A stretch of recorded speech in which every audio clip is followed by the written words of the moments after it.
Morning अरमान, बताएं कहाँ पर है आज खबरों का एक्शन। जी गुड मॉर्निंग। आज एक नतीजे भी हैं जिसमें अगर आप देखिए रिजल्ट में कैश में जो है आपको ऑल कार्गो टर्मिनल्स हैं उनके नतीजे आते हुए दिखेंगे। आज पहली जो है सोमवार की एक्सपायरी आपको मिलेगी mid cap Nifty F&O contracts की, जो अगर आप पहले देखें तो वो वेडनेसडे बुधवार की जो होती हुई थी। एक्स डेट है कुछ स्टॉक्स में जिसमें रिलायंस इंडस्ट्रीज फाइनल डिविडेंड 9 का, चंबल फर्टिलाइजर फाइनल डिविडेंड 3 का और स्टोवेक इंडस्ट्रीज यहाँ पे स्पेशल डिविडेंड जो है 157 का है। आईपीओ अपडेट के हिसाब से पिरामिड टेक्नोप्लास्ट जिनका आज दूसरा दिन है, कुल ओवरऑल सब्सक्रिप्शन पहले दिन का अगर आप बात करें तो टोटल 1.6 टाइम्स बढ़ता हुआ दिखा है, जिसमें QIB का हिस्सा 1.3 टाइम्स है, NII पूरा बढ़ता हुआ दिखा है और रिटेल का हिस्सा अगर आप देखेंगे तो लगभग 2 गुने के आसपास जो है बढ़ता हुआ दिखा है। अब आ जाते हैं खबरों पर। खबरों में रिलायंस इंडस्ट्रीज पर आपको ध्यान रखना है क्योंकि जियो फाइनेंशियल्स जो है वो लिस्ट होगा।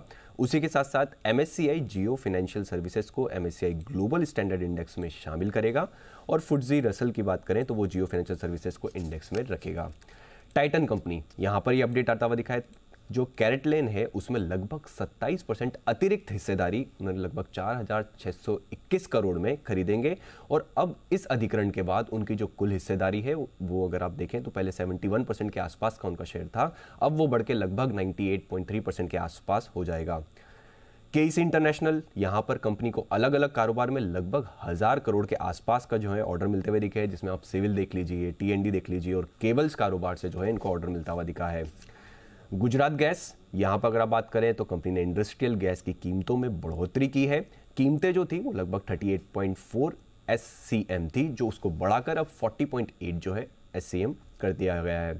ONGC यहाँ पर ONGC विदेश को दक्षिण चीन सागर में ब्लॉक 128 में हाइड्रोकार्बन एक्सप्लोरेशन के लिए 3 और वर्षों का जो वियतनाम से विस्तार मिला है। यूनाइटेड स्पिरिट्स की बात करें तो यहाँ पर एक प्राइवेट लिमिटेड कंपनी है कैपोविड्स प्राइवेट लिमिटेड के साथ उन्होंने ENM मैन्युफैक्चरिंग के लिए करार किया है। अमाउंट जो है वो नहीं बताया गया है, पर करार की अवधि जो है वो 3 साल की है।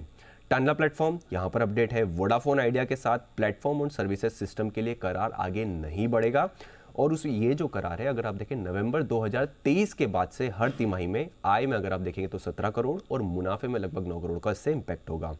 प्रमोटर्स और फंड एक्शन की बात करें तो जायडस वेलनेस यहाँ पर प्रमोटर जायडस फैमिली ट्रस्ट ने कंपनी के लगभग आप देखें 0.3% के आसपास शेयर्स जो हैं वो खरीदे हैं।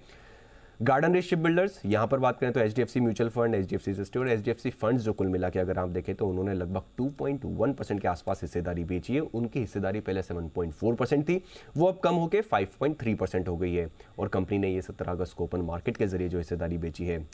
बल्डिल्स में GMM फॉडलर्स यहाँ पर अगर आप देखें फॉडलर INC जो प्रमोटर से लगातार उन्होंने हिस्सेदारी बेची है, लगभग 13.6% हिस्सेदारी बेची है। उसमें बायर कैटेगरी में आपको कई सारे नाम दिखेंगे जिसमें एट्रेडिस है, ग्रेनियम, इन्फिनिटी है, वहाँ पर जो है यहाँ पर खरीदते हुए दिखे। और अंत में यहाँ पर नॉर्गस बैंक ऑफ अकाउंट यहाँ पर लगभग 9 लाख शेयर्स जो हैं वो ये खरीदते हुए दिखे।